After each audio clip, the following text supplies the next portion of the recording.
Hi, this is Kendra from Pencil and Pigment, and today I just wanted to have a conversation. So in September of 2021, I decided to use a Midori A4 to sketch in and create a reference sketchbook, and I even started a table of contents. Like, I was trying my best to be organized and put this all together. Now this paper is a little bit on the thin side, but it's super soft. So if you are a texture person, if scraping things is really difficult for you and it sort of gives you the chills and you just don't care for it, this is a great paper for pencil and for running nibs and tips of pens across because it is so incredibly smooth. So my thought process, because I had just done Animaugust and Smogust, and Smogust is a drawing challenge where you draw a dragon every single day. I don't know how to draw dragons. That's like not a thing I've ever done. So what I started to do with this was create bat studies. I figured if bats have wings, I can use these to sort of figure out and put together how to do dragon wings. That was my thought. That was the hope.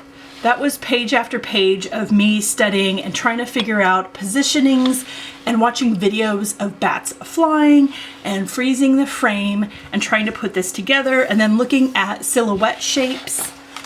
And I honestly thought when I did this, because it keeps going, and I will link this full sketchbook tour, I won't be showing the whole thing in its entirety, that I would be doing Smogust again in 2022 for August. I thought absolutely I will be doing dragons again. I made this reference sketchbook for this reason. Spoiler, I did not use it for August this year. I didn't even do the dragon challenge this year. All I did was Animaugust, which is just an animal a day, and I can link that sketchbook tour. And here's like parts of wings. Like, I was trying to figure out anatomy and put this together. Like, I spent some time trying to figure this out and piece this together. So when I went to create dragons, I would have a reference library to be able to do so. What does this tell me? Because I didn't use this, because I put this together and it was really fun putting this together. It was really fun doing these sketches. They were very quick. This is a very quick drawing challenge if you like something that isn't so time intensive for the month of September. But for me, I cannot predict what I'm going to be interested in months later. So 11 months later comes around and this isn't even on my radar. In fact, I totally forgot about it and I wasn't even interested in it. So making a reference sketchbook isn't a tool that I use. So I learned something about myself this year. I make things for future Kendra that future Kendra doesn't want or need. Like, I change my mind. I change my mind about the supplies I'm going to use, about the challenges I'm going to do.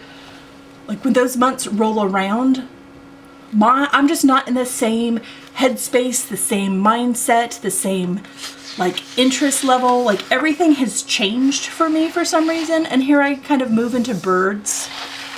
I did another one. Let me fast forward through the birds here. There's a lot of birds. And I did like full animal studies. I didn't use this either for Animaugust. All I did was portrait faces because I love faces of animals so much. I think they're so descriptive and fun. This, while I learned some stuff doing this, watching animals in slow motion, it just didn't help me. I didn't use it, which is a shame because, like, how much fun are these cat expressions? Like, these are so much fun. Like, you know you're gonna get pounced on. You know he wants third dinner. Like, they're a ton of fun. The other thing I thought that I would try and create for reference is for mermaid. And I was like, you know, doing a mermaid every single day for 30 days in the month of May, it's really easy to fall in line and make tails that are redundant shapes that bend the same way. And if I hit a rut or get bored, it would be really nice to see different shapes and twists and bends of tails so every mermaid looks completely unique. Again, spoiler, I didn't use this either. In fact, I got super bored with Mermaid and kept changing up the style. I will link that sketchbook tour as well. I've just done that drawing challenge a ton of times. And while this was fun and interesting and I can look and see, you know, like where my styles lean and what I'm most interested in tails, I don't use a reference sketchbook. Like, I thought this was such a cool idea and such a neat thing. I mean, maybe this will work for you. This is why I'm breaking this down. Is maybe this is something where if you sit on this and like this was what, 7 months later? And I was like, no, I don't need this. I don't want this. This isn't for me. Like, I have 4 pages worth of crazy tails just to make sure I don't repeat tail designs. And I didn't need it. Which is wild. So what I learned about myself is a reference sketchbook is a waste, sort of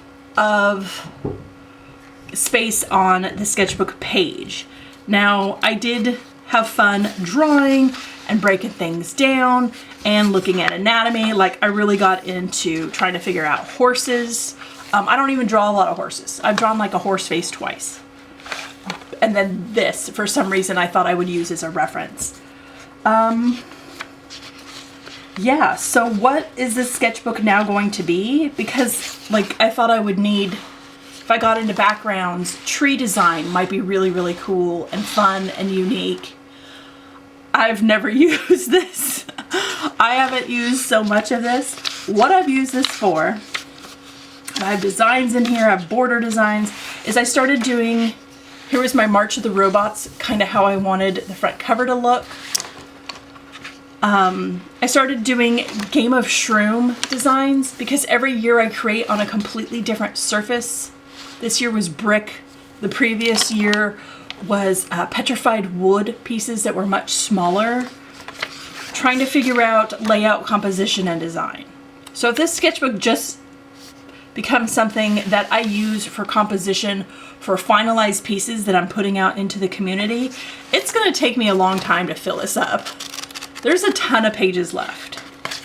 Like, I've used 66 pages in here, and there's just so much left. So this is something that I need to re-examine and re-look at and know about myself. Like, I don't use previously sketched out references. That's not a thing I ever rely on or have an interest in.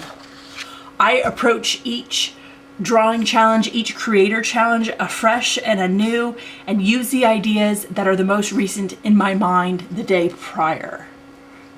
And some of them I just, you know, I don't know why this didn't work.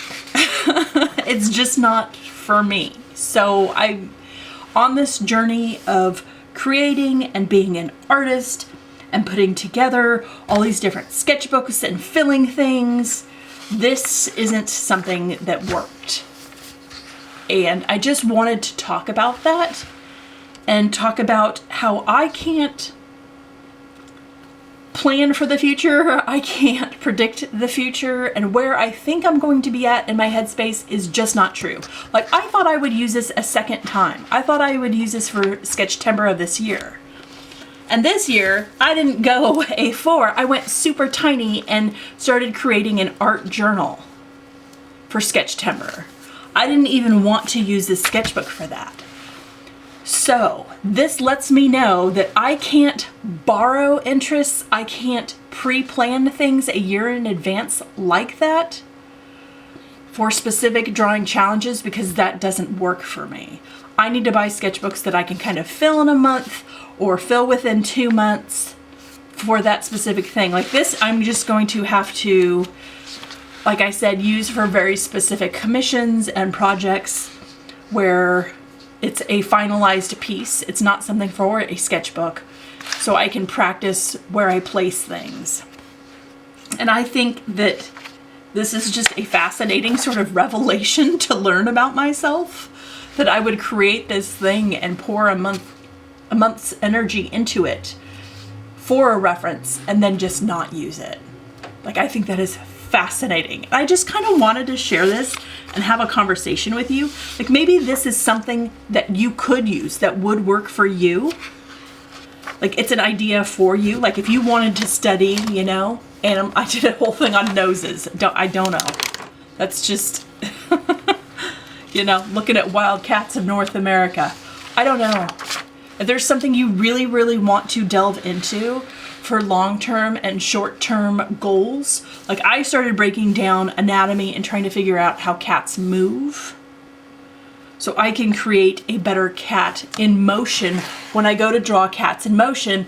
But if you look at all my notes, I keep getting stuck on faces. Like, I think their facial expressions are absolutely hilarious.